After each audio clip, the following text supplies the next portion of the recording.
పడుకున్న పులితోటి ఫోటో దిగొచ్చు, సింహం జూలు పట్టి జడేసుకుంటా సెల్ఫీ దిగచ్చేమో కానీ జలపాతాలతోటి జోకులు చేస్తే అస్సలే నడవదన్న సంగతి తెలియక జాలిగా ఊపడుతున్న జలపాతంలోకి దిగి ఎట్లా పాణాల మీద తెచ్చుకున్నారో చూడు రిగి వీళ్ళంతా. మన తాన వానలు ధరించి పడతలేవు కానీ అటు మీది బాజుకున్న రాష్ట్రాలలో వానలు మస్తు జోరు అందుకున్నాయి కదా. వాగులు వంకలు పొంగి వర్లుతున్నాయి, చెరువులు కుంటలని మత్తళ్ళు దుంకుతున్నాయి. ఇక బీహార్లను అయితే మొత్తం కొట్టుకపోవడు మునిగిపోవడే నడుస్తుంది కథ.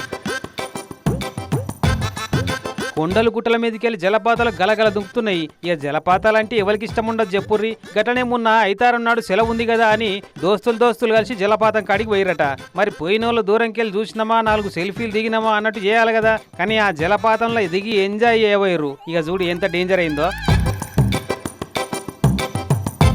6 ఆడపిల్లలు ఇంకొంతమంది మగపోరగాలు ఉండి బీహార్ రాష్ట్రం గయా దగ్గరున్న లంగురహి వాటర్ ఫాల్స్ కాడికి పోయిర్రు. మొదలు నీళ్లు తక్కువ ఉండేనట.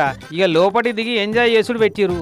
ఇంతల్నే చూస్తూనే వరద పెరుగుతూనే ఉంది. ఇక మగపోరాళ్ళంతా మీదికి ఎక్కిరు కానీ లటుక్కున లోపటున్న 6 ఆడోళ్ళు నీళ్లకు కిందికి కొట్టుకపోతూనే ఉన్నారు.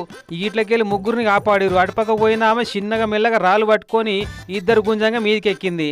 ఇక ఇంకొక ఆమె ఇటుకెళ్ళి మీదికి ఎక్కింది. ఇక కానీ సెంటర్లో ఇక ఈ మధ్య ఎక్కిపోయింది.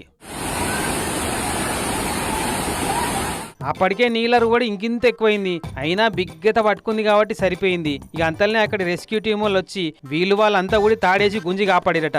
మొత్తానికి 6 పానాలు దక్కినాయి. నయ్యం ఇంకా జర్రైతే నవ్వులు పోయి నువ్వులైనట్టు వీళ్ళ పిక్నిక్ టూర్ ప్యాథటిక్ గా మారిపోతుండే. హౌస్ గట్టిగా ఉన్నట్టుంది, బతికి బయటపడరంతా. అయినా నీళ్లతోటి నిప్పులతోటి నేషనల్ గేమ్స్ కాదు, వాటర్ ఫాల్స్ గేమ్స్ కూడా ఆడొద్దన్న సంగతి ఏరుకున్నా అట్లనే చేస్తుంటారు కొందరు గిసుంటోళ్ళు అయితే.